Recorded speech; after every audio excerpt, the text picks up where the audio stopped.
印尼归正福音教会主日崇拜会即将开始，我们请弟兄们起立，我们安静片刻，预备心进入今天早上的主日崇拜会。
世人啊，耶和华已指示你何为善，他向你所要的是什么呢？只要你行公义，好怜悯，存谦卑的心，与你的上帝同行。我们奉圣父、圣子、圣灵三位一体真神的名，开始今天的主日崇拜会。我们仍然站着，我们唱诗第一首的诗歌：耶稣必做万国君王。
荣耀尊贵配得颂赞的上帝，我们满心感谢赞美你。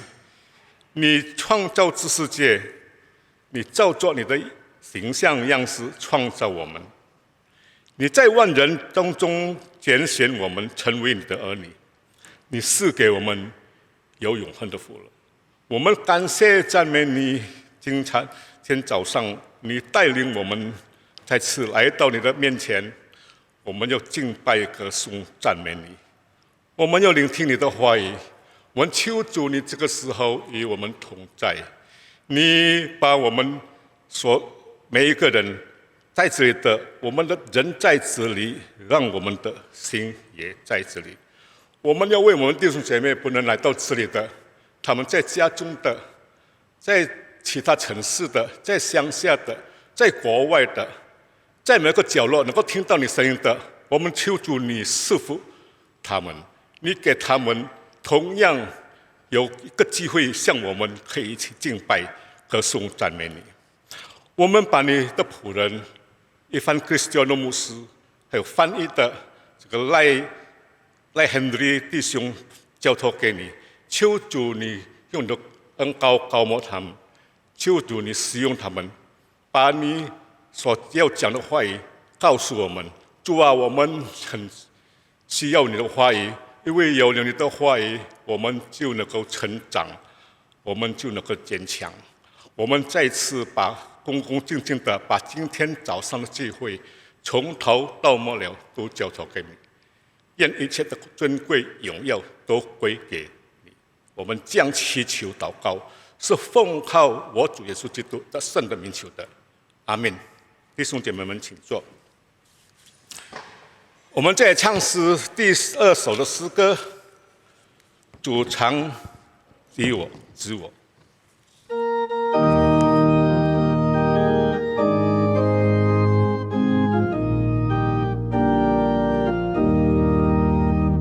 我深愿就走常写我不敢独自前行。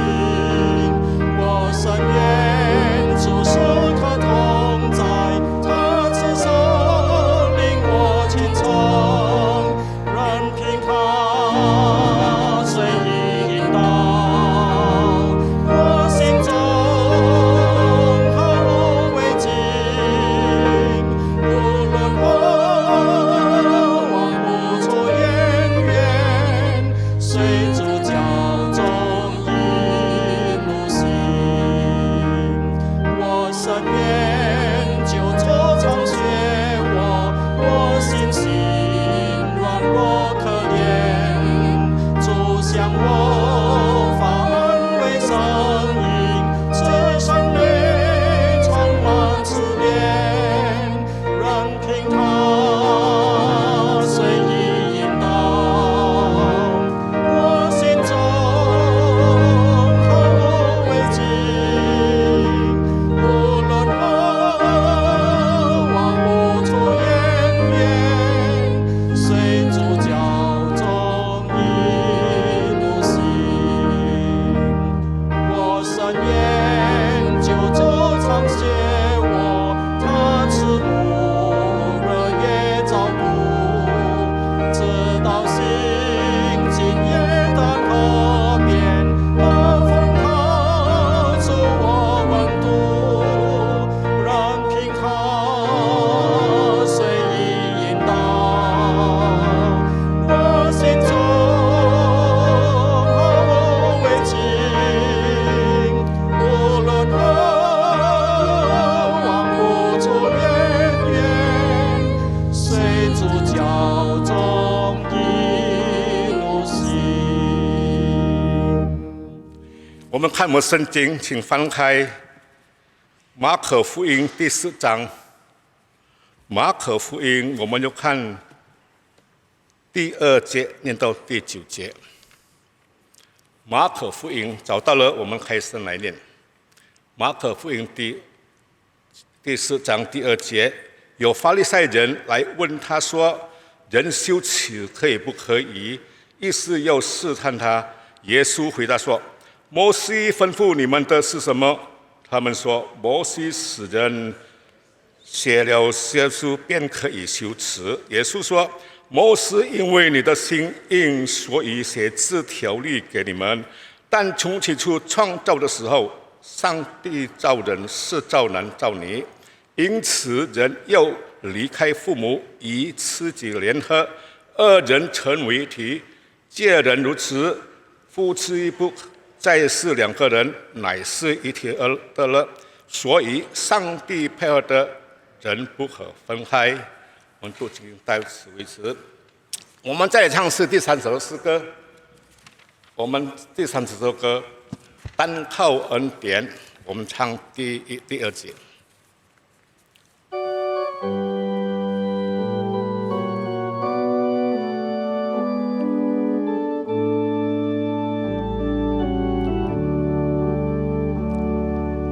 诚心祈求的应许，信心脚步的引领，彼此配搭的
有一些报告。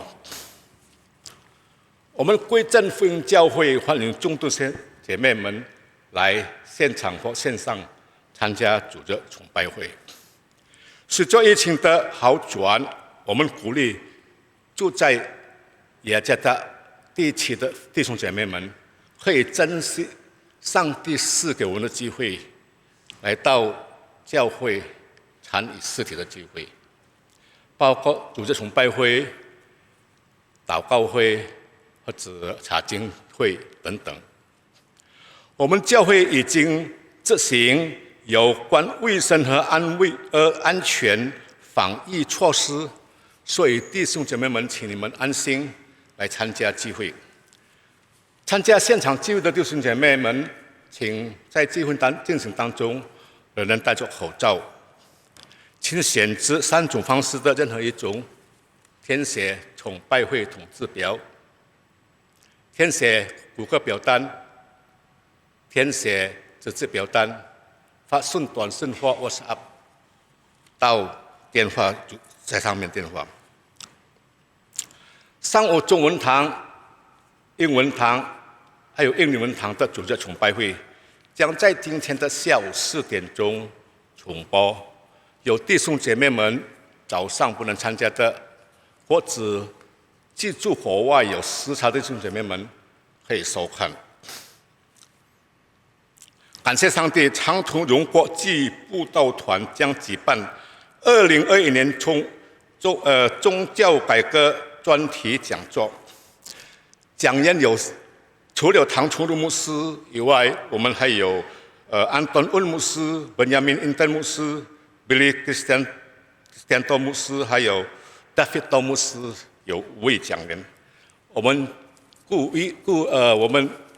希望弟兄姐妹们能够珍惜这个机会，不但自己来报名参加，也鼓励、也带领、也先做现场的工作，把这个消息传给我们更多的人，我们的亲戚朋友、我们的同事同学，让他们也可以跟我们一起来享受这个讲座。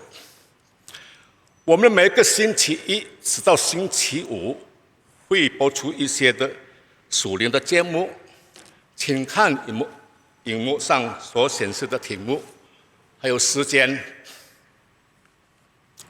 星期一到星期四晚上7点，我们会播出唐崇儒牧师讲解的《约翰福音》第103到106讲的视频。我们每个星期四下午6点有中文堂的查经祷告会，我们有翻译印尼文。星期五的下午6点半有印尼文堂的查经会，主题是疾病和苦难从何而来，由Jimmy Padede牧师主讲。我们的每个星期六的早上6点半有印尼文堂的晨祷会。这个星期六的下午5点将会播出播放音乐演奏会，然后晚上7点会播出唐崇儒牧师在2013年在坤甸或者邦加纳举办的全国信仰更新大会。中文主日学人会通过使用 Zoom 来上课，时间如下：小班的0到6岁的是星期六的早上10点，中班大班的是小学1到6年级的是在星期六的下午3点。主日学也有印尼文、英文班，有更详细的信息请联系081350001700。印尼归正福音教会总堂将举办第60届忧喜圣礼，本圣礼现已总堂会友，时间定在2021年11月14日。有给家长的辅导将通过使用 Zoom 在2021年11月6日下午1点钟进行，家长务必参加。有意参加要访问上述网址报名，截至于2021年4月29日。接下来我们有3次通告：一离开世界，归回天家。我们亲爱的南尼古苏玛瓦蒂姐妹，就是苏哈索诺长老的夫人，于2021年4月11日下午2点在世水，享年49岁。第二位就是阿迪安多丘纳蒂弟兄，是尤斯利达姐妹的丈夫，享年70岁。愿上帝安慰所有在痛苦的当家。最后的报告，我们有两对的弟兄姐妹向教会申请举办结婚祝福礼。第一对是 Joshua Augusta 弟兄与 Lydia Luhur 姐妹，第二对是 Sumaria Budi Hartono 弟兄与 Evin Kalista 姐妹。有异议及请向本堂办公室联系。我们报告到此为止。接下来我们要进入代祷事项，请会众起立，我们唱第3首的诗歌，单靠恩典，我们唱第1节，然后我们请沈先生、吴启林弟兄上台带领祷告。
弟兄姊妹，我们为着3个事项来代祷。首先，我们为着瘟疫即将缓和过后，教会恢复实体聚会和各样的事工来祷告。我们一起开声。亲爱的主，我们向你感恩，因为你赐福印尼，也赐福世界，使这个瘟疫不断的缓和。主要为着瘟疫过后，教会即将举办各样的实体的聚会和事工，我们向你祈求。一方面，求你继续施恩；另一方面，也求你预备人的心，使人更加有信心来到教会参加各样的实体聚会，无论是主日崇拜、祷告会、查经会，还是神学讲座，还是在外面的探访，还是去参加各样的布道、区域性布道会。亲爱的主，也求你预备我们的心，当你给我们的机会的时候，当你打开这样的机会的时候，求你让我们能够抓住机会，免得我们一直在巷子里面，我们就停滞不前了。求你帮助我们预备教会各样的实体聚会能够恢复正常，也使各样的事工逐渐恢复正常，也使我们每一个弟兄姊妹的心预备能够参加各样的事工、各样的实体的聚会。我们这样的祷告奉耶稣基督的名求，阿们。第二样，我们为着中国近期的一些灾情来祷告。近期在中国有1半以上的省份出现停电、田产，特别是最近一段时间，山西省出现这个水灾，有175万人以上受灾，有60多座煤矿停产。我们一起来祷告。亲爱的主，我们为着整个中国向你祈求，面对着各样的灾难，无论是停电、停产还是水灾，主啊，我们只有祈求你怜悯中国，怜悯在中国各样灾难的情况下的百姓。主啊，一方面求你怜悯中国人，另一方面更求你使他们在各样的苦难当中思想人生，在各样的苦难的状态里面，让他们能够回转来到你的面前，从各样的罪恶的权势之下来到你光明的国度。愿主赐福在中国，无论是救灾，无论是恢复生产，更重要的是让更多的人听到你的福音。求主赐福你自己的众教会，也赐福广大的中国人。我们这样的祷告奉耶稣基督的名求，阿们。第三项，我们为着10月30号，也就是这个月的最后一个周六举办的宗教改革运动504周年的神学讲座，这次的主题就是倘若没有宗教改革。我们为着这样的神学讲座来祷告。亲爱的主，我们祈求你赐福这一次的神学讲座，就像你曾经赐福在504年以前开始的轰轰烈烈的整个宗教改革运动。求你带领我们预备心来领受这样伟大的信息。求你赐福你自己的仆人，求你赐福谭崇荣牧师还有众位同工，赐给他们的信息。亲爱的主，也求你让我们在这样的聚会里面，我们不单单是纪念过去，不单单是数算你在过去你所施行的这神迹，你所施行的这些恩典，更让我们能够在这样的讲座里面，让我们能够领受信息，能够预备，在现在预备，在未来能够改变。求你帮助我们，也预备整个神学讲座的筹备的工作和宣传的工作，以及翻译的工作。我们这样的祷告奉耶稣基督的名求，阿们。最后，我们以主祷文结束我们的代祷。我们在天上的父，愿人都尊你的名为圣，愿你的国降临，愿你的旨意行在地上，如同行在天上。我们日用的饮食，今日赐给我们，免我们的债，如同我们免了人的债，不叫我们遇见试探，救我们脱离凶恶。因为国度、权柄、荣耀，全是你的，直到永远。阿们。弟兄姊妹，请坐。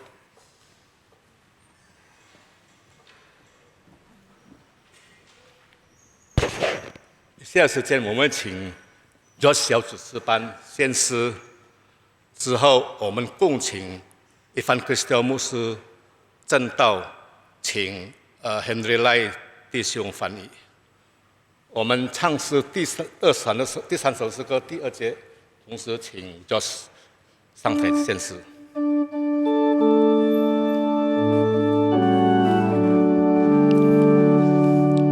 世上灵魂的拯救，不甘心灵的之路，平安信息的听闻，但靠他的恩典。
印尼的疫情是最进步，也是最少人死的。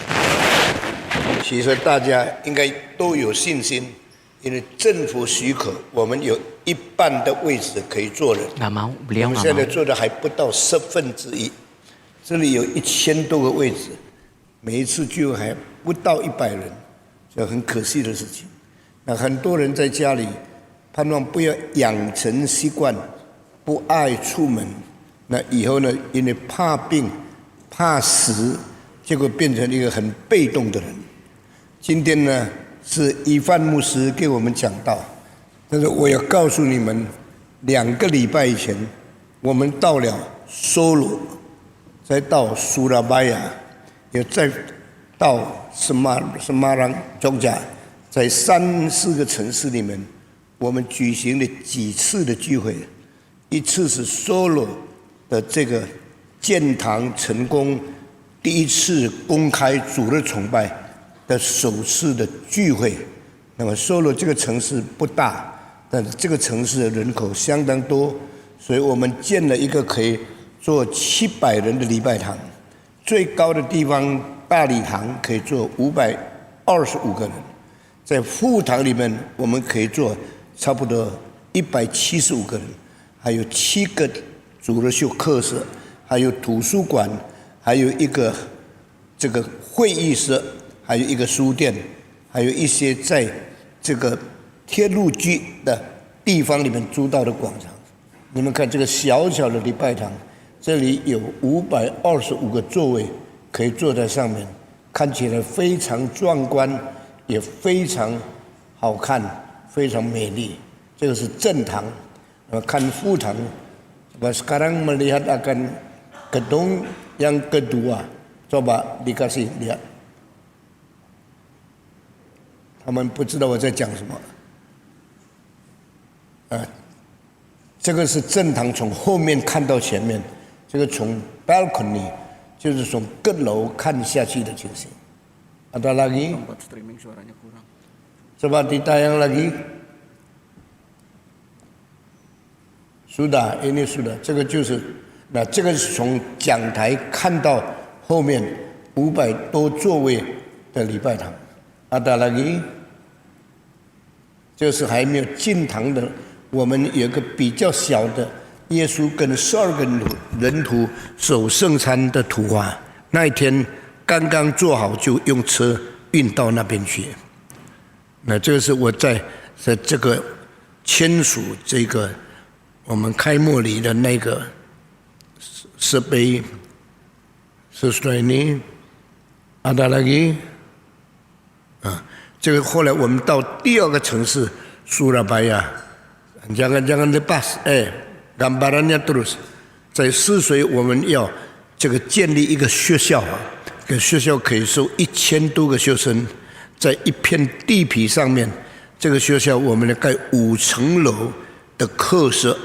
那么在课室左边的后面一块地才建礼拜堂，这个是在泗水要建的很漂亮的一个礼拜堂，这个学校。那当然这个费用是很大的，所以那一天我们就举行了一个信心认献的工作，所得到的大概已经拿到了1/3的钱。那现在呢还没有建到那边。那苏拉巴雅我们有5个分堂，所以在其中一个分堂，我们举行这个认献信心奉献的聚会。那一天来了200多人，因为很多地方是不能坐满人，所以各坐位置坐满，一直坐到最后的地方。就是在苏拉巴雅聚会的情形。我一共用了4天的时间，跑了3个地方。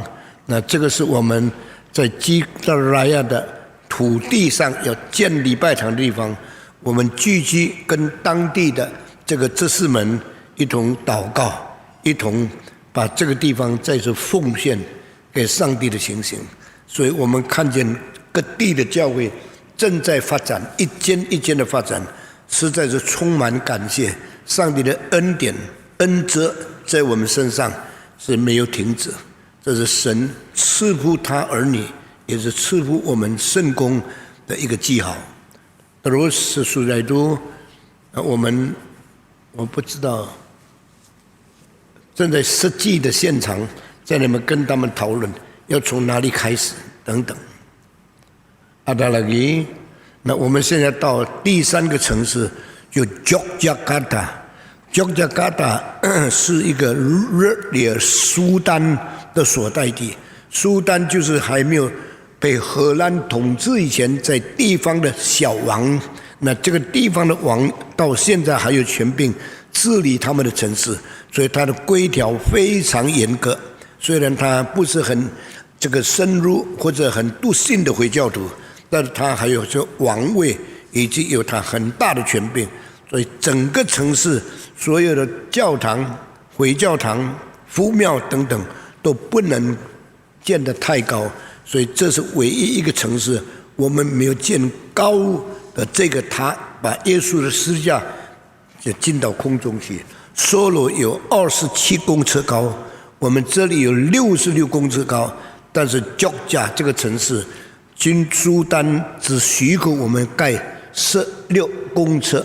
16公尺就等于是普通比较矮的楼的5层楼，那我们是比5层楼更加1层楼，所以我们设计非常简单，也就是在所有归正教会里面最简单的设计它的宽度只有12公尺，非常非常窄，高度是16公尺，那么长度是比梭罗更长，可以到20几公尺度，所以照样我们建立了一个跟梭罗当才那个教会完全一样座位，525个座位，但是它的副堂就比较小，只有120个座位，照样有7个主日学课室，有1个我们的教会的办公室，还有1个图书馆，还有后面有很大的停车场，可以停40-50辆。那么这个是梭罗的情形。那我们在Jogja照样举办这个任献信心奉献的聚会，所以我们租了一个地方，这个地方是旅馆的一个厅，那么在那里举行奉献。那一天得到的奉献不多，但是我们总部有贴他有几个million，所以以后的盼望也可以拿到准字。那么在这个月里面准字拿到了，我们就可以开始建了。那这样我们看见在东爪在中爪还有5个地方开始筹建，Surabaya、Solo、Jogja、Semarang 等等。那感谢上帝，这一次我去了回来，身体完全没有受妨碍，身体很健康，每天有5-6个钟头开车才到那个地方。但是感谢上帝，最后我给你看一下另外一个很旧的礼拜堂，就是有100多年的礼拜堂。这个礼拜堂我从12岁就在那里参加聚会。ini gereja Bubutan， 这个礼拜堂这个是三宝龙的礼拜堂，它有个圆顶给一边的塔盖住了。这个礼拜堂有全印尼最古老的管风琴，那现在也就完全坏了，没有用了。那么这个礼拜堂在几年前我去参观的时候，我说你们连钢琴都没有，他说我们没有钱，所以很多教会很穷。我就对他们说，下一次我来，我要送你们一架钢琴。他们很奇怪，很感谢，因为他们收到的奉献，每一次做礼拜就拿到大概200万，所以一个月只有800万，怎么付传道的薪水我都不知道。后来政府就贴他一些钱，做他们修缮整个礼拜堂的情形。所以这一次去，我把钢琴送去给他们，他们高兴得不得了。他们的牧师传道，还有他们的执事就来欢迎我。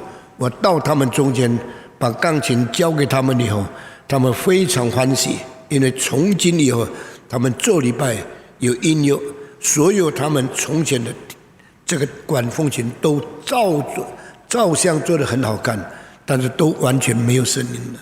感谢上帝，当我们的教会比较富有，比较丰盛的财产的，我们就应当帮助他们。所以我从我自己的钱买钢琴送给他们，所以他们充满欢喜感谢。所以我们在主里面一同祷告，一同把荣耀归给上帝。还有另外一个教会在苏拉巴亚，也是100多年的教会，这个教会很大，从100多年就建了这么大的教会。那这个教会呢，可以坐600-700人，是印尼大城市中间最古老、最漂亮的教会。那为什么我对这个教会特别有感情呢？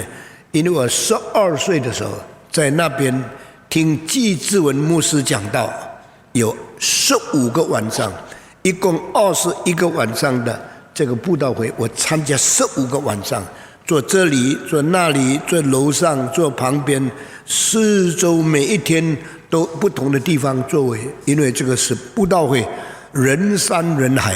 那个时候我才12岁，但到15天讲完道以后，我就奉献做传道。所以因为那一次奉献做传道，就决定我一生在世界上600个城市开布道会。所以这是一个我侍奉的发源地，这是我侍奉最早奉献的一个地方。所以我回去看他们的时候，他们也没有钢琴。所以我说这么大的礼拜堂，怎么连一架钢琴都没有？我们知道我们这里的琴都是几个milliard很贵的，所以我就买了一个琴，也叫人家寄到他们中间去。在我到以前3天，钢琴到了，所以他们知道唐牧师要来，他们就等我。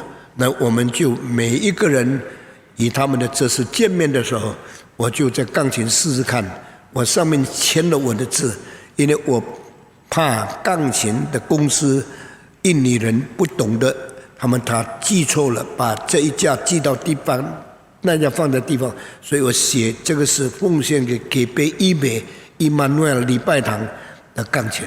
所以一靠着到的时候，我就查，全部都是照着我们所定的，所以每一架琴好的不得了，感谢上帝。所以这样我们已经开始影响别的教会，开始帮助教会，使耶稣基督的教会在世界上各肢体都可以彼此帮助。愿上帝赐福给我们，以后的日子我还会巡回印尼很多我曾经讲过道的教会，能够给他们一些帮助，给他们一些的鼓励，使神的家都可以兴旺起来。我们感谢上帝。我们做一个祷告。主啊，求主赐福你的家，赐福你的民，赐福你的百姓，赐福你的传道人，使各地侍奉你的牧师传道，这4长老都有一个爱主的心，有个侍奉的真心诚意来做你的工作。愿印度尼西亚这个国家有更多人归向你的名下，有更多人成为你的子女。听我们的祷告，我们恭敬把这一切放在你手中，仰望祈求，感谢，是奉主耶稣基督得胜尊名来祷告你。阿们。我们现在请以范牧师上来带领我们今天的主日崇拜。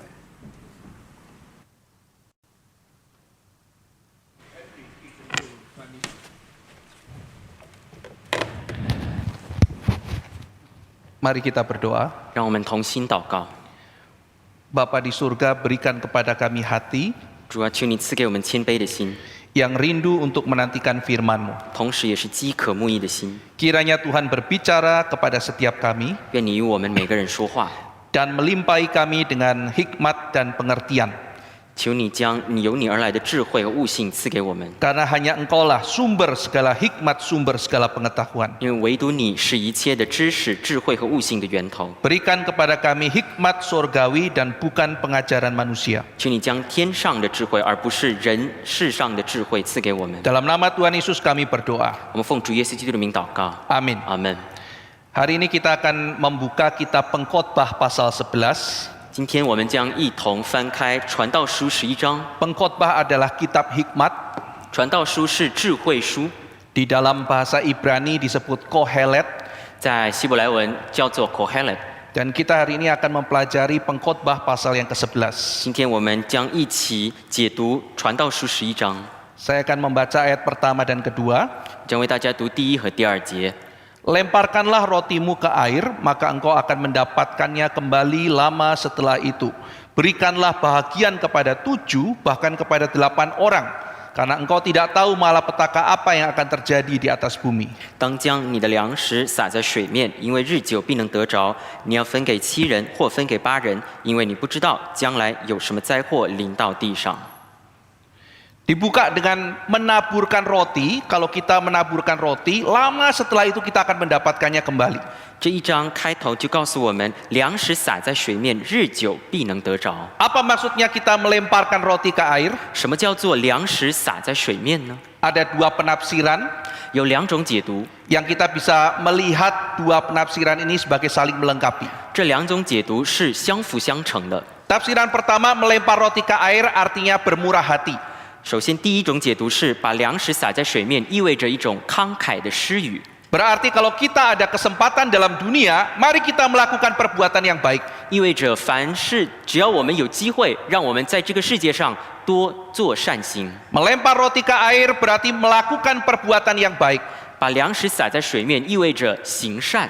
Pada waktu kita melakukan perbuatan yang baik, tidak langsung kita akan menerima akibatnya. 我们行善的时候，并不会立刻领受到回报， Maka kita tidak usah berharap waktu kita berbuat baik langsung memetik hasilnya. 所以我们不要指望在行善的时候可以立刻得到回报， Tetapi lama setelah itu kita bisa menantikan hasilnya. 但是要日久才能得着果效。 Tafsiran yang kedua, melempar roti ke air adalah tindakan investasi. 粮食撒在水面的第二种解读是一种投资行为。 Di zaman Salomo, Israel sedang transisi dari negara agriculture menjadi negara perdagangan. 在所罗门的时代，以色列国正在从农业大国转型为贸易国。 Salomo banyak melakukan investasi ke lautan antara negara. 所罗门也把许多的资源用在投资在和别国之间的海洋上的往来。 Salomo mengirim kapal-kapal pergi ke negara lain untuk berdagang. 所罗门王派了许多的商船到别国贸易。 Misalnya kalau saudara membaca 1 Raja-Raja pasal 10, di situ saudara akan menemukan hal-hal demikian. 如果我们读列王记第10章、列王记上第10章，我们就会看到这些记载。 Dan kapal yang pergi itu bisa bertahun-tahun baru kembali. 出发的商船可能要等好几年才能回来。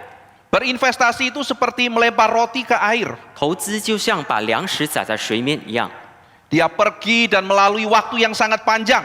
要出发经过很长的时间， Berbulan-bulan bahkan mungkin bertahun-tahun baru pulang. 要过好几个月甚至好几年才能回国。 Dan kita menghadapi ketidakpastian.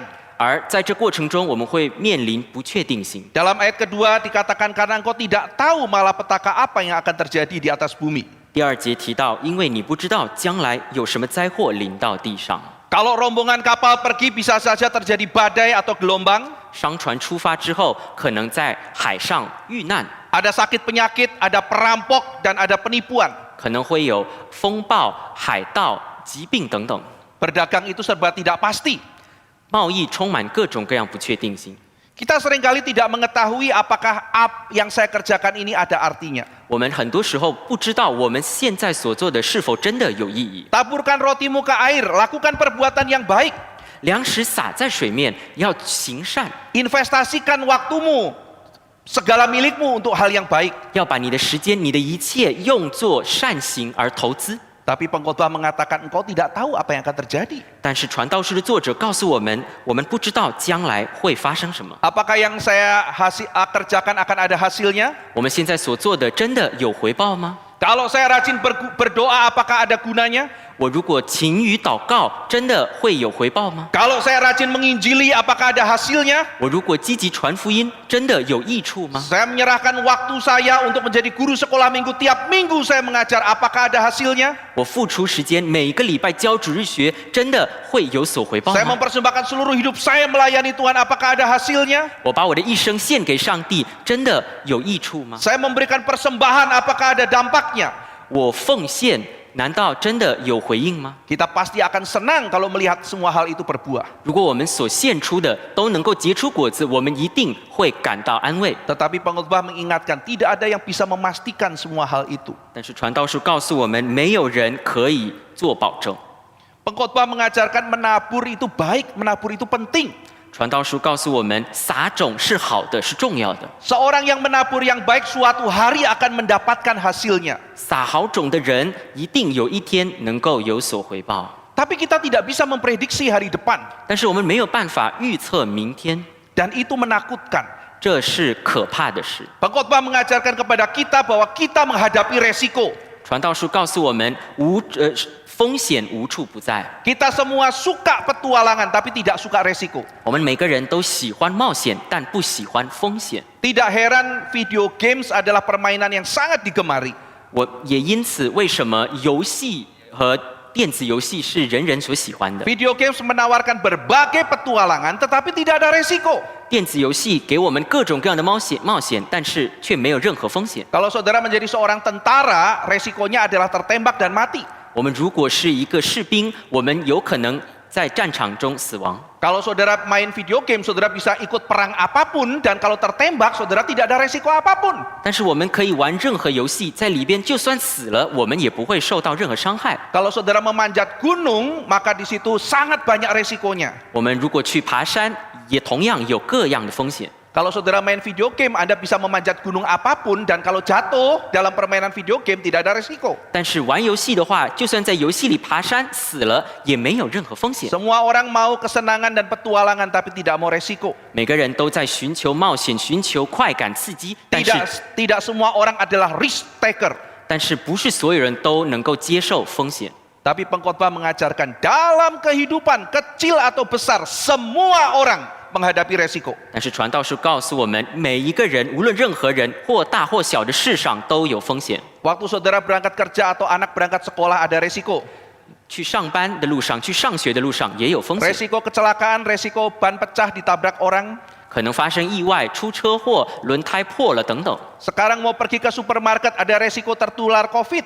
现在就算去超市，也有可能被感染疾病的风险。 Oh, saya di rumah saja mau belanja online, ada resiko ditipu. 就算只是在家里网购，也同样有可能被骗钱。 Menabung uang di bank ada resiko juga suatu hari banknya itu kena masalah. 在银行存款也有风险，银行有可能一天倒闭。 Mau berenang di laut ada resiko kena batu karang atau kena bulu babi.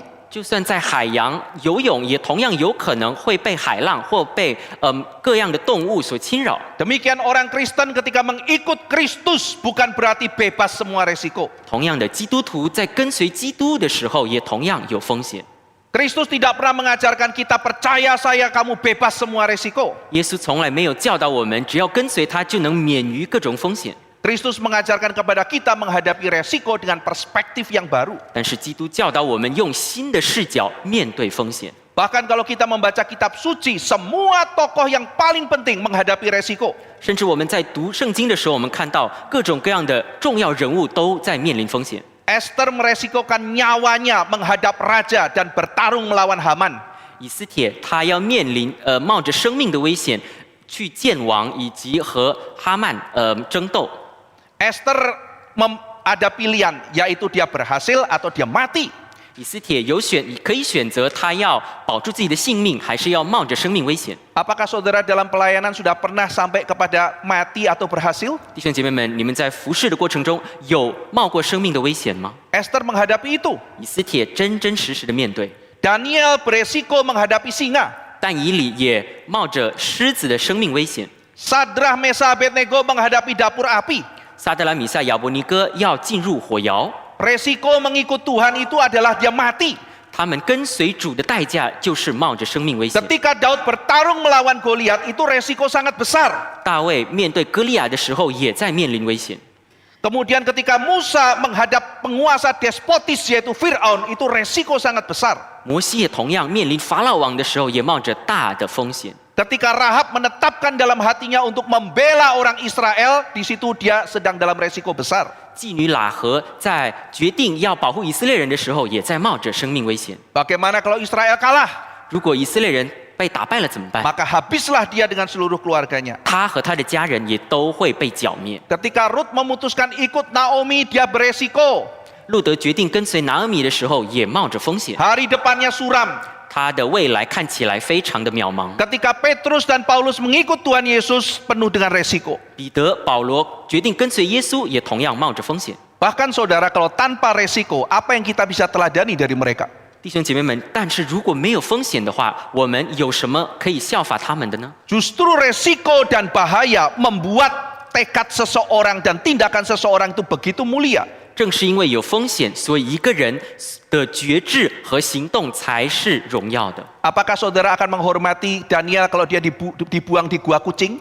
如果但以理是被扔在一个猫穴里的话，我们还会尊敬他吗？ Apa yang menarik kalau Musa hanya menghadapi penguasa anak TK? 如果摩西所面临的不是法老王这样的独裁，我们还会尊敬他吗？ Apa yang indah kalau Musa hanya menyeberangi sebuah selokan? 摩西如果不是过海，而是过一个小渠，我们还会尊敬他吗？ Tapi justru karena resiko-resiko yang besar, kita melihat ada kemuliaan Tuhan dan keindahan karakter seseorang. 但正是因为有大风险，我们才能看到有上帝的荣耀和一个人品格的尊贵在其中。 Kita semua harus menabur yang baik, tetapi ada resiko. 我们每个人必须撒出好种，但是也有风险在其中 Dan。kita tidak bisa memprediksi apa yang akan terjadi. 而且我们没有办法预测将要发生什么事。 Seorang businessman tidak bisa memprediksi akan seperti apa hari depan. 一个商人没有办法面对未来的不确定性。 Seorang bernama Johnson Ottman memiliki anak. 一个叫欧德曼的这个作曲家，他有一个孩子。 Johnson Ottman seorang pendeta besar, seorang yang memimpin paduan suara dengan baik. 他同时也是一个大牧师，也是一个诗班的带领人。 Dia punya anak diberi nama Johnson Ottman Jr. 他的孩子就叫小欧德曼。 Ottman Jr. sangat terpesona pada papanya. 小欧德曼非常敬仰他的父亲， Khotbahnya demikian menggugah.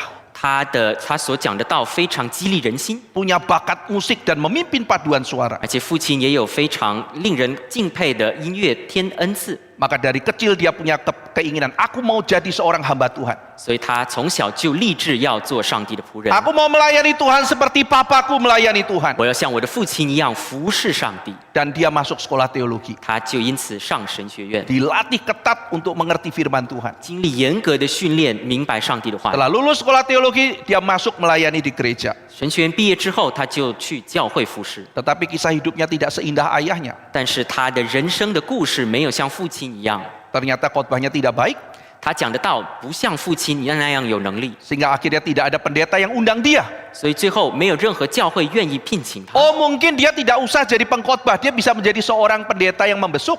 哦，他也许不需要讲道，可以只是一个牧养的去探访的牧者。 Tapi dia juga tidak seluas dan semenarik ayahnya dalam bergaul. 但是探访工作上，他也比不上他的父亲那样平易近人。 Dan bahkan dia pernah dikeluarkan dari grup paduan suara. 他甚至一度还从诗班被赶出来， Karena suaranya tidak bagus. 因为他的声音不好听。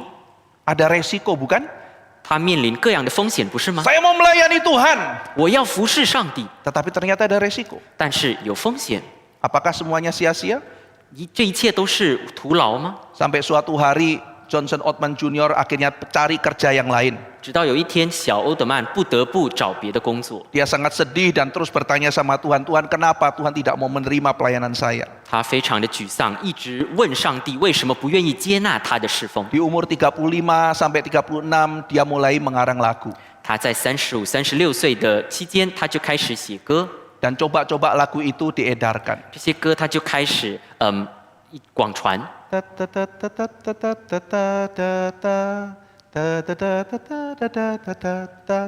Count your blessing. 数算主的恩典。 Dan tiba-tiba lagu itu booming. 这首歌突然间火爆了， Dia karang lagu lagi. 他就继续写歌。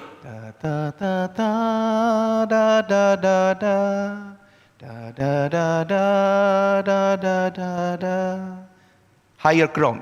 向高处行， Dan lagu itu juga booming. 这首歌也同样火了。 Oh, ternyata Tuhan panggil dia untuk menjadi seorang pengarang lagu. 原来上帝呼召他做一个作曲家。 Ketika dia masuk sekolah teologi, ternyata ada resiko dia tidak diterima di situ. 他上神学院的时候也面临风险，有可能不被录取。 Tetapi Tuhan mengarahkan dia untuk ke tempat yang lain. 但是上帝引导他往别的方向。Apakah Johnson Oldman Jr. bisa mengatakan, kalau saya tidak jadi hamba Tuhan seperti ayah saya, sudah tidak usah jadi orang yang sekolah teologi? 小欧德曼有没有说，如果我没有办法像我的父亲那样做一个大牧师，那我就不上神学院了吗？ Kesimpulan yang salah, karena sekolah teologi itu nanti akan dipakai oleh Tuhan untuk membuat dia menjadi pengarang lagu yang baik. 这是一个错误的结论，因为正是他在神学院受过装备，所以他才有能力写很好的赞美诗。 Oh Pak Ivan, ada orang yang makan ayam lalu tersedak dia mati.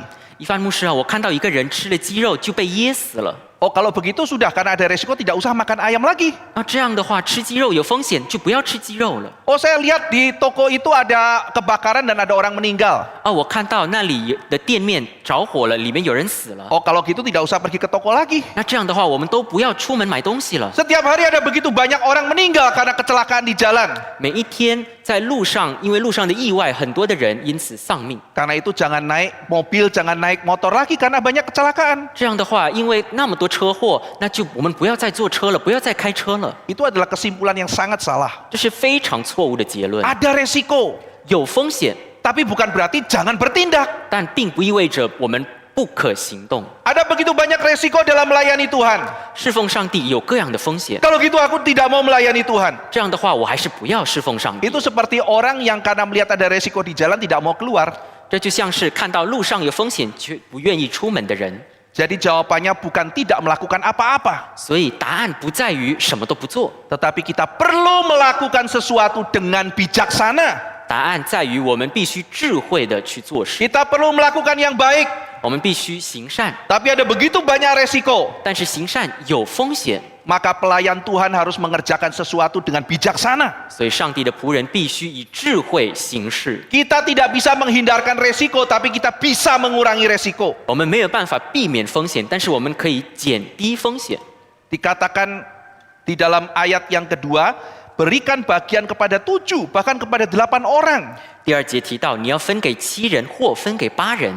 Jadi karena kita tidak tahu malapetaka apa yang terjadi, bagikan itu kepada 7 atau 8 orang. 因为我们不知道会有什么灾祸发生，所以我们要分给7个人或8个人。 Ada pepatah jangan menaruh telur dalam satu keranjang. 我们也一定听过，不要把鸡蛋放在同一个篮子里。 Ketika orang menginvestasikan sesuatu, jangan ditaruh di satu keranjang. 人在投资的时候，不要只投资一个东西， Telurnya ditaruh di banyak keranjang. 要把资金分到不同的领域。 Sehingga kalau keranjang ini jatuh dan pecah, yang lain masih utuh. 这样的话，这个篮子摔下，鸡蛋破碎的时候，你还有别的鸡蛋。 Kita perlu bijaksana di dalam menjalankan kehidupan. 我们在生活中需要智慧， Hidup itu penuh ketidakpastian.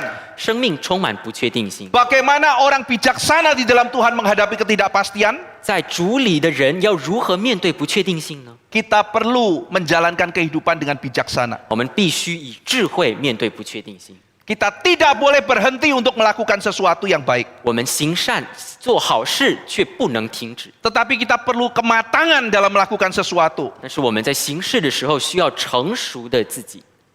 Misalnya kita perlu memperhatikan prioritas apa di dalam tindakan kita. 比如说，我们在做事的时候，我们要分清主次。 Kita perlu memperhatikan waktu kita menabur. 我们也要注意我们撒种的时间， Kita perlu memperhatikan kesiapan kita di dalam menabur. 我们也要注意自己是否已经准备好 Kita 撒种。 perlu punya pengetahuan tentang ladang. 我们也必须对禾场有足够的认识。 Kita perlu punya alat-alat yang baik di dalam melakukan sesuatu. 我们也需要一个对的工具行事。 Kita perlu punya kemampuan di dalam melakukan sesuatu. 我们在行事也需要一定的恩赐和能力。 Kita perlu kemampuan bekerja sama di dalam melakukan sesuatu. 我们做事需要一起合作的能力。 Sehingga berhadapan dengan ketidakpastian, tindakan menabur atau membagikan roti adalah melakukan tindakan iman.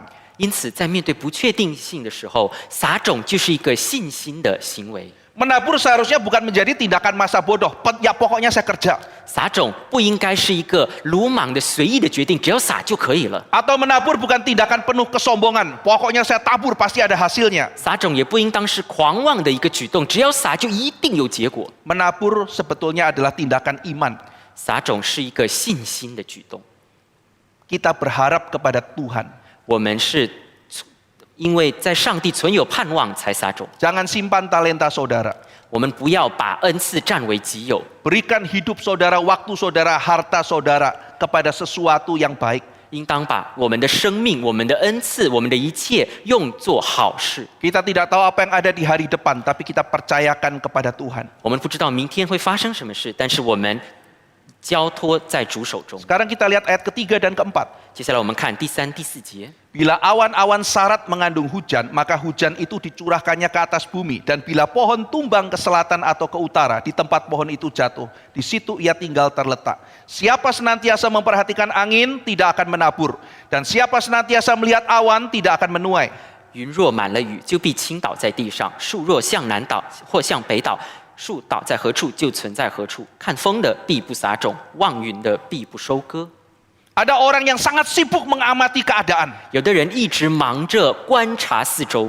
Oh, awannya bagaimana, anginnya bagaimana. 今天的风如何，云如何？ Tadi kita sudah belajar bahwa kita perlu berhati-hati. 我们刚才已经明白了，我们要谨慎行事。 Karena ada resiko, kita perlu berhati-hati dalam melangkah. 因为有风险，所以我们必须谨慎前行。 Tapi orang ini terlalu berhati-hati. 但是有的人过于谨慎， Maka dia terus mengamati dan tidak menabur. 所以他一直观察，却始终不撒种。 Karena dia tidak pernah mendapatkan sebuah kepastian bahwa alam itu akan menjadi baik. 因为他从来不敢肯定，他周围的自然会是有利于他的。 Kesempatan itu selalu ada, tapi bagi orang tersebut ini semuanya tidak ideal. 机会常常都有，但是对这种人来说，每个机会都不是最理想的。 Siapa memperhatikan angin terus-menerus, dia tidak menabur. 凡是不断看风的，就必不撒种， Dan karena itu tidak menuai. 所以也因此不会收割。 Saudara sekalian, ada orang yang mengatakan nanti kalau saya sudah pensiun, saya baru menabur. 有的人说，等到我退休了，我就撒种。 Nanti kalau semua kondisi keluarga saya sudah semanis film Little House, maka saya akan melayani. 等到我的家人、我的家庭的状况都美满了，我就一定会去服侍上帝。 Nanti kalau sudah selesai pandemi, saya akan melayani. 等到疫情结束了，我就参加侍奉。 Ada orang yang terus memikirkan keadaan-keadaan ideal, 有的人一直在幻想着最理想的状态， tetapi akhirnya menjadi apatis dan akhirnya tidak melayani. 但最终他们都变成消极而再也不服侍了， Karena kondisi ideal itu belum tentu tiba. 因为理想的状态不一定发生。 Kita harus belajar menabur dan memberi yang kita punya. 我们要学习撒种，学习付出我们所有的。 Kita harus percaya bahwa Tuhan akan memakai yang kita tabur bahkan ketika kita untuk sementara gagal. 我们甚至在失败的时候，也依然要信靠上帝，相信他一定会把我们所付出的用起来。 Jadi kita tidak boleh sinis berespon kepada ketidakpastian. 所以我们不能悲观的，不能消极的面对不确定性。 Ya, keadaan serba tidak pasti, sudahlah nggak usah kerjakan apapun. 哎呀，这么多的不确定性，我干脆什么都不做好了。 Memangnya kalau kita injili dia akan jadi baik? Nggak tentu. 我们去传福音的话，他就一定会成为好人吗？也不一定啊。 Memangnya kalau kita sediakan tempat yang baik, mereka akan jadi baik? Belum tentu. 我们做好事，给他们做准备好的，他们就一定会变好人吗？也不一定啊。 Kalau memang kita persiapan mati-matian, orang itu akan menjadi berubah? Belum tentu. 我们做的半死，有可能改变一个人吗？也未必呀、 Hidup itu tidak pasti, tapi kita harus berani mulai bertindak. 生命充满不确定性，但是我们必须敢于行动， Itu karena kita beriman kepada Tuhan. 因为我们信靠上帝。 Ada pada waktu kita menabur, mungkin tidak berhasil. 我们在撒种的时候，可能会无法结果子， Mungkin kita akan menghadapi hari-hari penuh kesulitan. 我们也可能会面临充满苦难的日子。 Mungkin ketika menabur, justru hati kita terluka. 撒种的时候，我们的心反而可能受伤。 Maka di situ kita harus belajar bergantung kepada Tuhan. 所以我们正是在这样的情况下，必须学习倚靠上帝。 Ada kemungkinan ketika saudara sudah melakukan sesuatu, saudara mengalami kekecewaan. 我们在做一件事情的时候，可能会感到失望。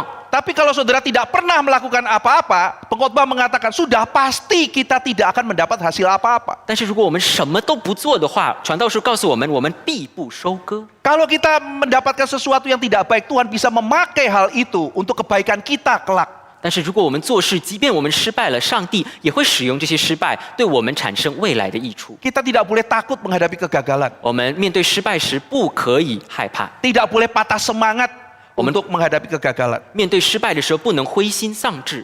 Dalam dunia ini begitu banyak orang yang tahu, tapi sedikit orang yang berani dan yang bertindak.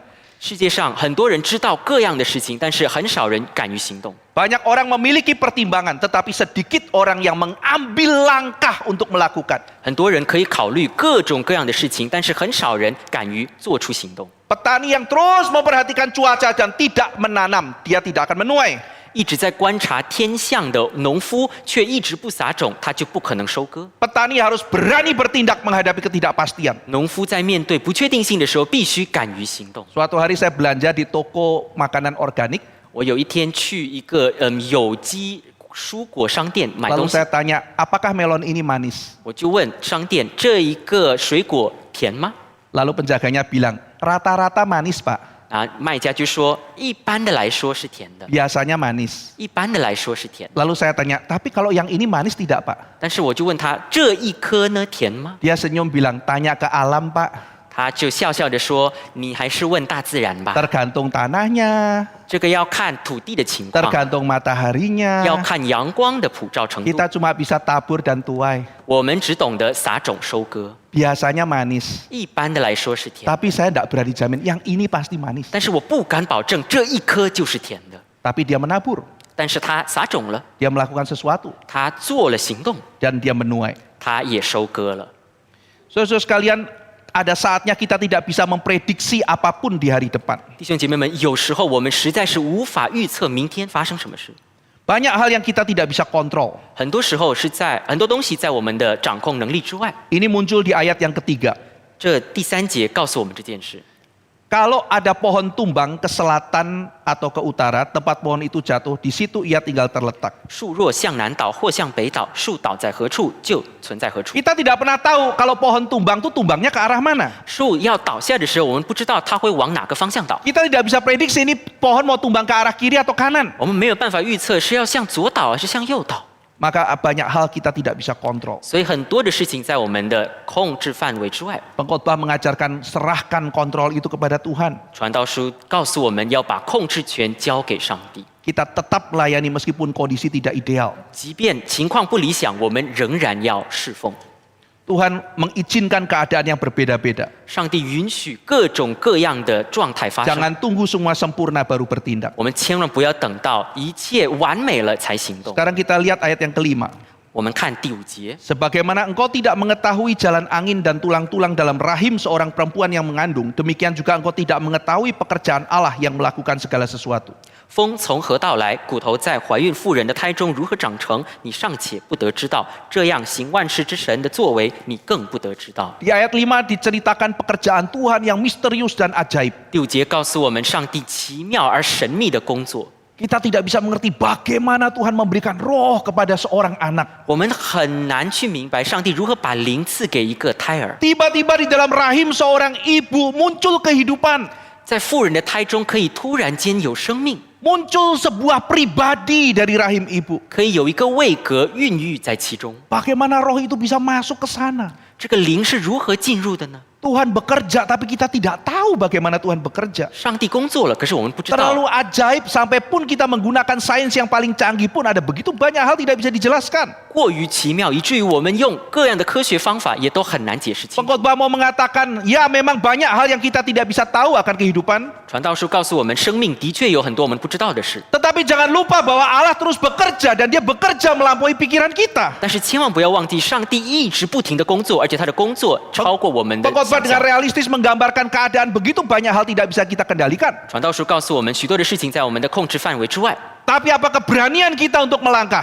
但是我们有没有勇气行动呢？ Karena Tuhan bekerja dengan cara ajaib. 上帝工作是奇妙的。 Ayat yang ke-6 kita baca. 第6节我们看， Taburkanlah benihmu pagi-pagi hari. 早晨要撒你的种， Dan janganlah memberi istirahat kepada tanganmu pada petang hari. 晚上也不要歇你的手， Karena engkau tidak mengetahui apakah ini atau itu yang akan berhasil atau kedua-duanya sama baik.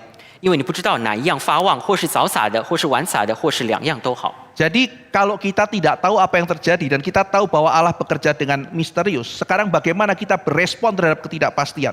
我们如果不知道明天会发生什么事，而我们又知道上帝的工作是奇妙的，那我们要如何回应不确定的明天呢？ Ada orang yang responnya pasif, tidak melakukan apa-apa. 有的人的回应是消极的，什么都不做了， Percuma melakukan segala sesuatu. 做事就等于白做。 Mereka akan tetap jahat, 我无论怎么做，他们都还是坏人。 belum tentu berhasil.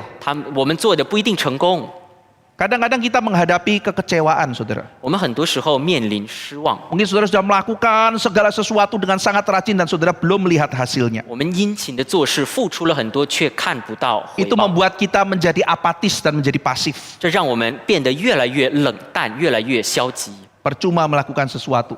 做事都是虚空的，没有用了， Tidak ada hasilnya. 没有回报。 Tetapi di sini pengkhotbah mengajarkan respon yang berbeda. 但是传道书却教导我们不同的回应， Semua serba tidak pasti. 一切都是不确定的， Dan kita juga tidak bisa menebak hasilnya. 我们也无法猜测得到的结果将是如何。 Tapi justru kamu harus menabur. 但正是因为这样，你才要撒种。 Responnya justru adalah aktif. 回应不是消极的，而是积极的， Karena Tuhan bekerja secara ajaib dan misterius. 因为上帝工作的方式是奇妙的。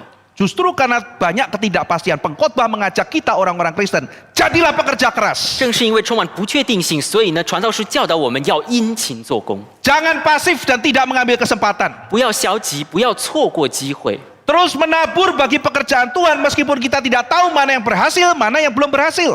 必须不断的为上帝的工而撒种。虽然我们不知道到底哪一个发旺， Dikatakan jangan memberi istirahat pada tanganmu. 他说晚上不要歇你的手， Dari pagi sampai petang terus menabur. 早晨到晚间一直都要撒种。 Justru karena engkau tidak tahu mana berhasil, mana tidak. 正是因为你不知道哪一样会发旺， Konsentrasi menabur bagi pekerjaan Tuhan. 但是依然要忠心的为上帝的工作撒种。 Saudara, saya sangat rindu semua yang saya taburkan itu berbuah. 我们非常盼望我们所撒的每一个都结果子。 Tetapi Tuhan Yesus sendiri pernah mengajar kepada kita perumpamaan tentang seorang penabur. 但是主耶稣自己教导我们撒种的比喻， Benih yang ditaburkan itu ada yang berbuah menjadi 100 kali lipat. 所撒的种有的可以结出100倍的果子， Tetapi tidak semuanya jatuh ke tanah dan berbuah 100 kali lipat. 但是并不是所有的种子都落在好土里结出百倍的果子。 Ini pengajaran Tuhan Yesus sendiri. 这是耶稣自己的教导。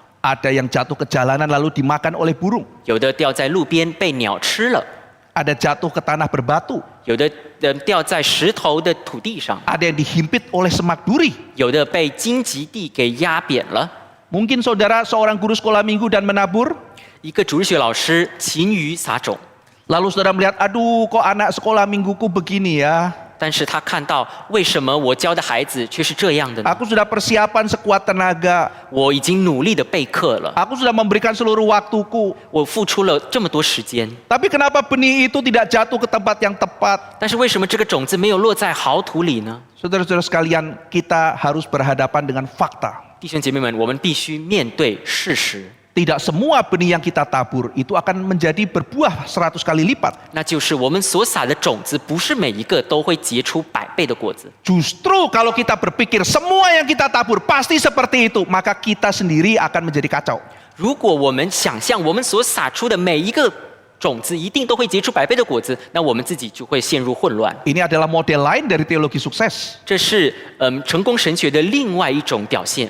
Pada waktu kita menabur, jangan pernah berhenti menabur. Itu pengajaran kitab suci. 圣经教导我们撒种不可停止撒种， Meskipun tidak semuanya jatuh ke tanah yang subur, jangan berhenti untuk menabur. 即便不是每一个种子掉在好土里，也不要停止撒种。 Ketika saudara melayani, mungkin ada hal-hal yang belum menjadi seperti yang saudara harapkan. 我们在侍奉的过程中，也许有的事情不如我们的意， Jangan putus asa, jangan apatis. 但是不要灰心，不要丧志。 Kau tidak tahu mana yang akan kau tabur itu berbuah atau tidak berbuah. 你不知道你所撒的种哪一个会结果，哪一个不会结果。 Maka orang bijaksana jangan beri istirahat pada tanganmu. 所以智慧的人不会歇手停息， Dari pagi sampai malam, biarlah kau terus menabur. 从早到晚，智慧的人会不停的撒种。 Kekuatan dari mana? 是哪来的力量这么做呢？ Karena Tuhan bekerja dengan cara yang misterius. 因为上帝工作的方式是奇妙的。 Kita membaca ayat 7 dan 8. 我们读第7和第8节。 Terang itu menyenangkan dan melihat matahari itu baik bagi mata. Oleh sebab itu, jikalau orang panjang umurnya, biarlah ia bersukacita di dalamnya. Tetapi hendaklah ia ingat akan hari-hari yang gelap karena banyak jumlahnya. 光本是佳美的，眼见日光也是可悦的。人活多年，就当快乐多年；然而也当想到黑暗的日子，因为这日子必多，所要来的都是虚空。Tadi kita sudah membahas mengenai menabur, bekerja dengan sekuat tenaga dari pagi sampai malam kita melayani Tuhan. 我们刚才已经讨论了，我们一定要常常撒种，一定要殷勤做工，从早到晚为主做工。 Jangan kita menyerah, investasikan hidup kita kepada sesuatu yang baik. 我们千万不要放弃，要拿我们的生命向好的事情投资。 Dan meskipun dalam waktu dekat kita belum menerima hasilnya, bersabar. 即便在近期里我们没有办法得到回报，我们一定要忍耐等待。 Dan sekarang di bagian ini pengkhotbah memberikan keseimbangan. 但接下来的这个7到8节传道书让我们看到一个平衡。 Pengkhotbah bicara mengenai rejoice. 传道书告诉我们，所谓的喜乐 Bersukacita di dalamnya. 是可喜悦，在当中感到喜悦。 Terang itu menyenangkan. Melihat matahari itu baik bagi mata. 光本是佳美的，眼见日光也是可悦的。 Ada orang yang kerja terus kerja. Itu baik. 有的人一直不停的追逐奔波，这是好的。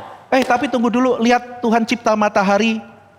但是要先停下来，你们要看看上帝所造的太阳， Terang itu menyenangkan. 这是佳美的， Matahari itu baik buat mata. 而且眼见日光是可悦的。 Dan dikatakan kalau ada orang umurnya panjang, biarlah ia bersukacita, rejoice. 第8节提到，人如果活多年，就当快乐多年。 Ya kita harus bekerja, tapi jangan lupa Tuhan juga memberikan kepada kita hidup supaya kita boleh menikmati Dia di dalam kehidupan ini. 我们的确要殷勤的做工，但是也不要忘记，上帝赐给我们生命，他要我们在这生命中以他为乐。 Ada hal-hal dalam hidup yang mendatangkan sukacita.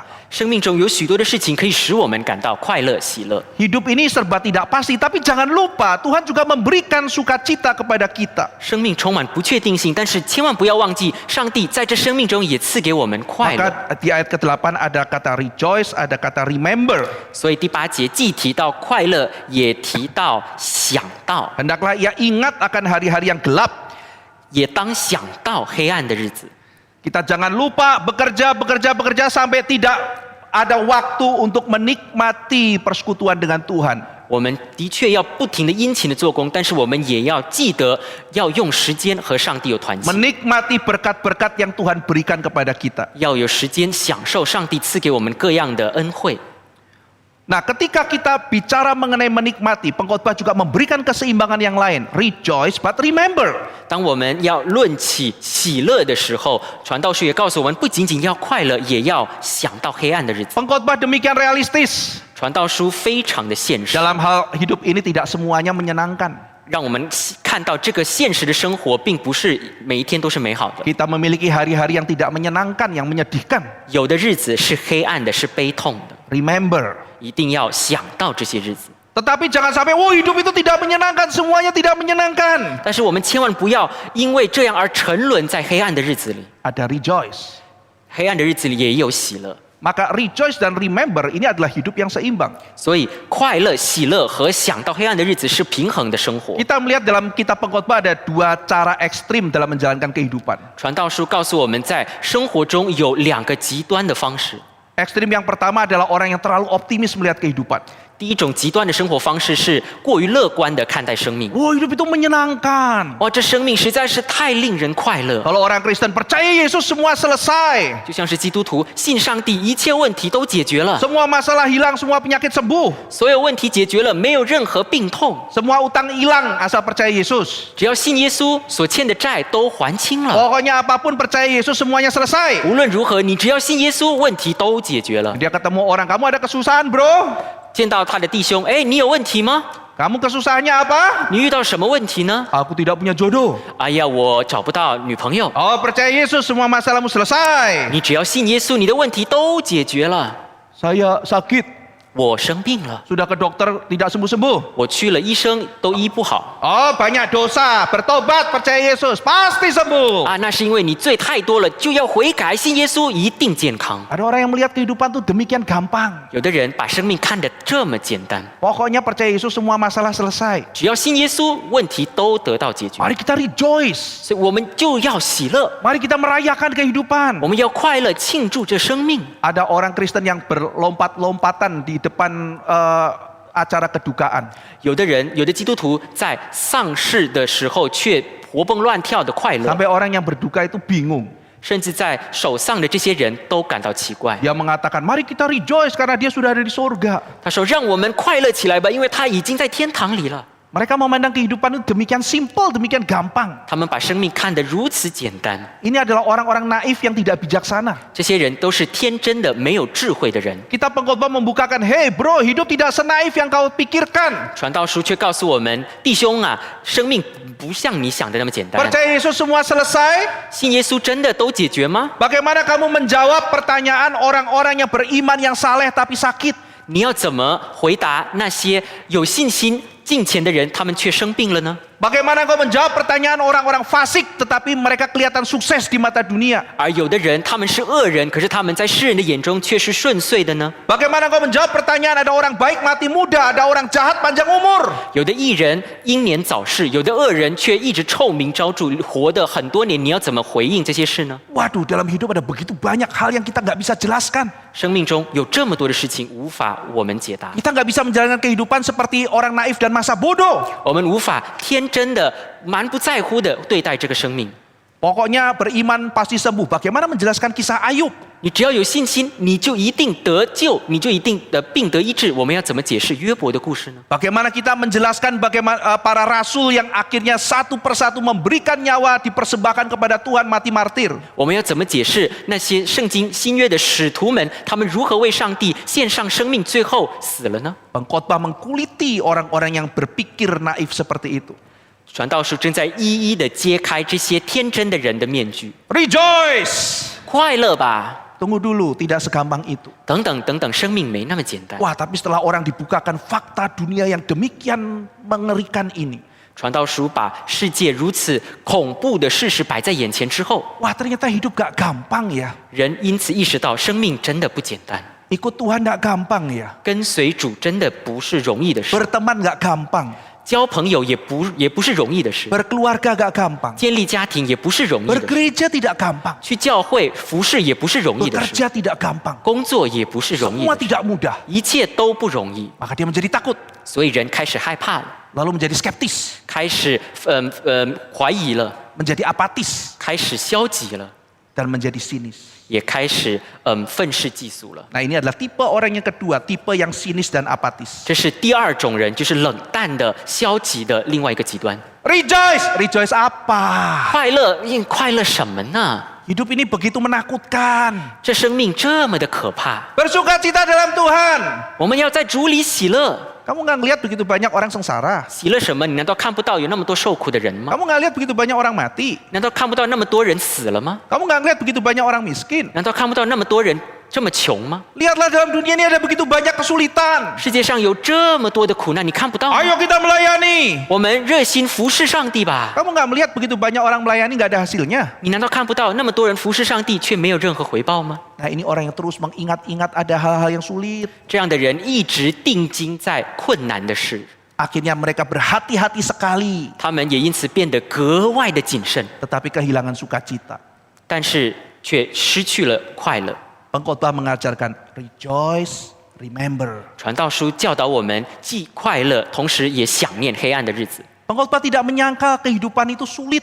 传道书没有否认生命是困难的。 Pengkhotbah mengajarkan, hey orang Kristen sadar ada banyak hari-hari yang muram dalam kehidupan. 传道书实实在在的告诉我们，基督徒啊，生命中很多黑暗的日子， Itu tidak perlu disangkali, memang itu ada. 这不需要否认，的确是一个事实。 Tetapi jangan sampai engkau kehilangan sukacitamu. 但是你千万不要因此失去了心中的快乐。 Bahkan di tengah-tengah dunia yang seperti ini, Tuhan masih memberikan kepada kita sukacita. 反而在这样的黑暗的世界里，上帝依然把快乐赐给我们， Rejoice. 所以要快乐。 Tetapi ketika kita rejoice, 但是当我们快乐的时候， hey hati-hati ya, 一定要小心， ada begitu banyak kesusahan dalam dunia. 要谨慎，因为生命还有很多的黑暗的日子。 Maka ini adalah posisi yang mengharmoniskan dua ekstrim. 所以这是一个在两个极端当中做一个平衡的部分。 Bagaimana bisa rejoice dan remember? 我们既要喜乐，同时也要想到黑暗的日子。 Nanti kuncinya di pasal 12. 而关键就在于第12章， Karena ingatlah Tuhan pada masa mudamu. 要趁着年幼的日子纪念你造你的主。 Orang yang mengingat Tuhan bisa hidup di dalam dua ekstrim ini. 纪念主的人就可以在这两个极端中平衡的生活。 Ketika orang di zaman Salomo mendengar kata ingatlah akan Tuhan, 当活在所罗门时代的人听到纪念主这个说法的时 ya 候， pasti teringat apa yang sudah pernah diajarkan oleh Musa di dalam kitabnya. 他们一定会想起摩西在五经中所教导的。 Ketika Musa mau menasehati orang-orang Israel yang masuk tanah perjanjian, 当摩西在劝告要进入应许之地的以色列人的时候， mereka sekarang akan masuk ke dalam tanah yang berlimpah susu dan madu. 他们马上就要进入流奶与蜜之地， Mereka akan menikmati banyak kesenangan di sana. 他们会在当中享受各样丰盛的恩典。 Maka Musa perlu mempersiapkan mereka. 摩西也因此需要预备他们， Musa perlu mengingatkan mereka. 摩西需要提醒他们。 Dan Musa mengatakan di ayat ke-18 di dalam pasal 8 kitab Ulangan, 摩西在生命记的第8章第18节提到， tetapi haruslah engkau ingat kepada Tuhan Allahmu. 但是你要纪念耶和华你的神。 Ayat 19, tetapi jika engkau sama sekali melupakan Tuhan Allahmu dan mengikuti Allah lain, 8章19节，你若忘记耶和华你的神，随从别神侍奉敬拜， kalimat terakhir pasti kamu binasa. 下一句话就是你们必定灭亡。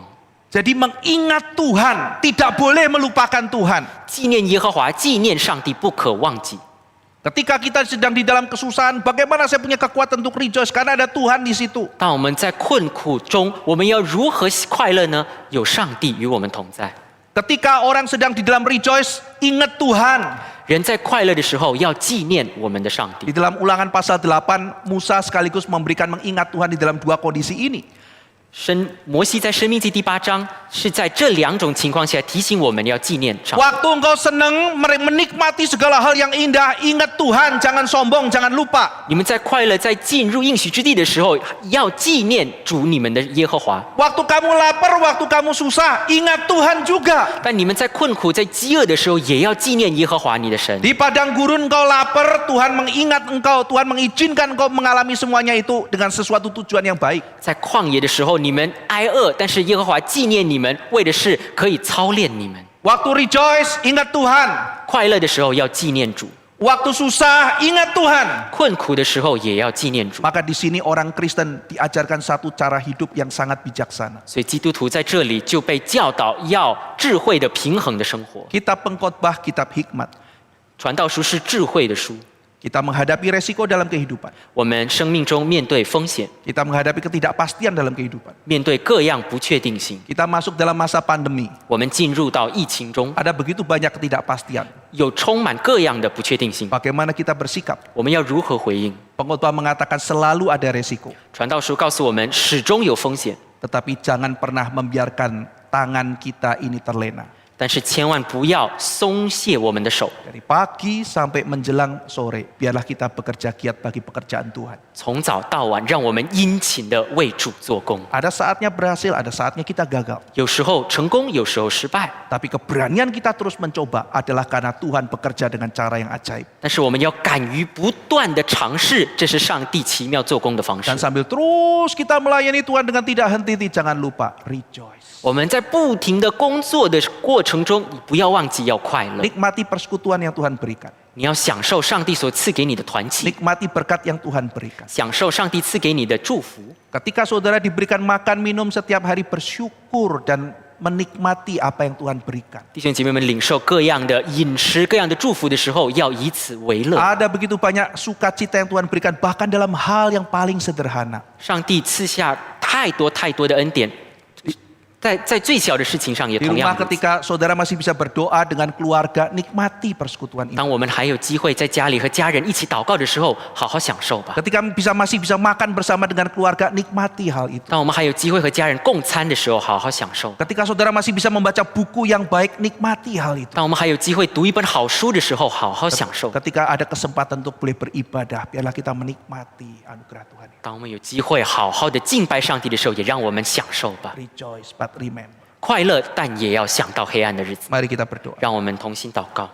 Kami bersyukur untuk hikmat yang Tuhan berikan. 主啊，我们为你赐给我们的智慧向你感恩。 Kami percaya bahwa Tuhanlah sumber hikmat. 我们相信你是智慧的源头， Memberikan kami peringatan dan jalan.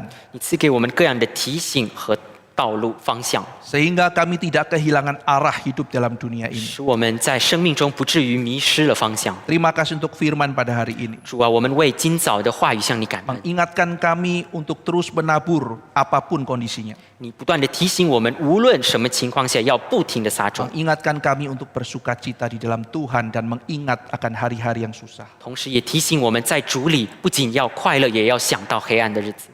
Dalam nama Tuhan Yesus kami berdoa. 我们奉靠主耶稣基督的名祷告， Amin. 阿门。 Kita akan bangkit berdiri dan Bapak Budiman akan memimpin pengakuan iman rasuli. 请会众一同起立，接下来由陈伟传道带领我们恭诵使徒信经。我们一起恭诵使徒信经。我信上帝全能的父，创造天地的主。我信我主耶稣基督，上帝的独生子，因圣灵感孕，由同真女玛利亚所生，在本丢比拉多手下受难，被钉于十字架，受死，埋葬，将在阴间，第3天从死人中复活，坐在全能父上帝的右边，将来并从那里降临，审判活人死人。我信圣灵，我信圣而公的教会，我信圣徒相通，我信罪的赦免，我信身体复活，我信永生。阿们。大家请坐。我们要举行感恩的奉献，我们唱第4首的诗歌，当信服神。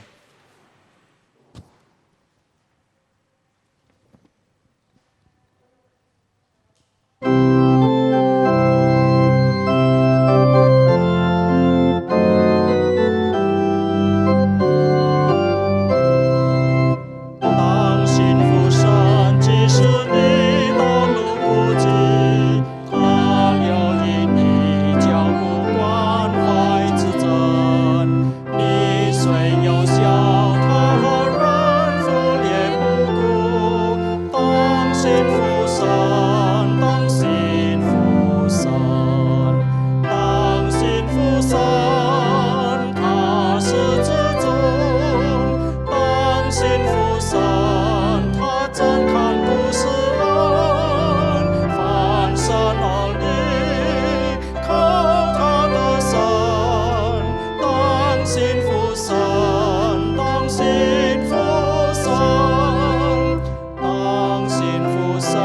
即使你痛苦有力，他更提醒你是往以泪痕。完全交托，只仰望他来承担。他必施恩，他必施恩。当信服神，他是至尊。当信服神，他真看顾世人。凡神儿女，靠他的神。当信服神，当信服神，我们一起起立。当信服神，即使你软弱缺乏。当信服神，他必抚养保守。世界沧桑，他却恒久不改变。他永走望，统管万有。当信服神，他是至尊。当信服神，他真看顾世人。凡神儿女，靠他的神。当信服神，当信服神。许慧龙姐妹带领我们做感恩祷告。亲爱的阿爸天父，我们向你献上感恩，谢谢你赐给我们从你而来圣经的圣言，每一天都引导我们的脚步。谢谢你再一次借着你的仆人以万牧师，也用你的话语坚固我们的心。主啊，求你给我们智慧，使我们常在你的里面殷勤的来做你的工作。我们也在你的面前献上这从你而来一点点的金钱，愿主你继续使用你的仆人，在你国度的圣工上面扩展你的国。谢谢主，听我们的祷告，奉耶稣基督的名，阿门。阿门。我们仍然站立，我们唱上一颂，然后伊范 Cristiano 牧师会为我们祝福。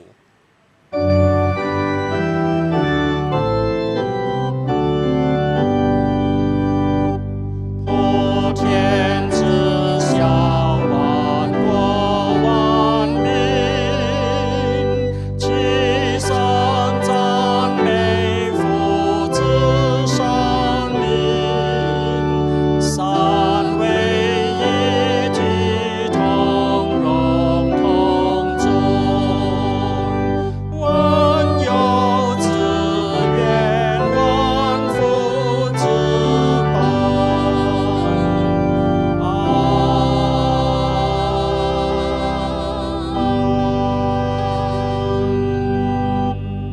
Arahkanlah hati dan hidupmu kepadanya, dan biarlah engkau pulang dengan membawa berkat dari Tuhan. 弟兄姐妹们，让我们定睛仰望上帝，我们祈求他的祝福。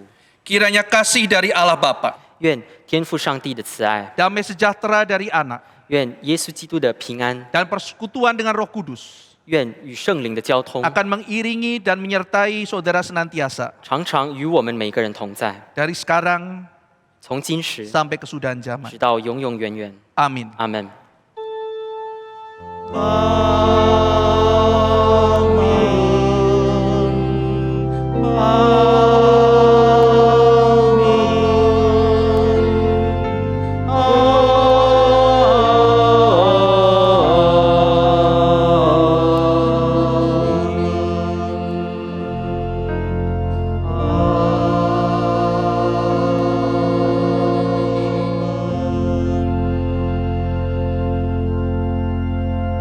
Silakan duduk, waktu teduh dan ibadah selesai. Tuhan memberkati. 请做默祷散会，上帝赐福。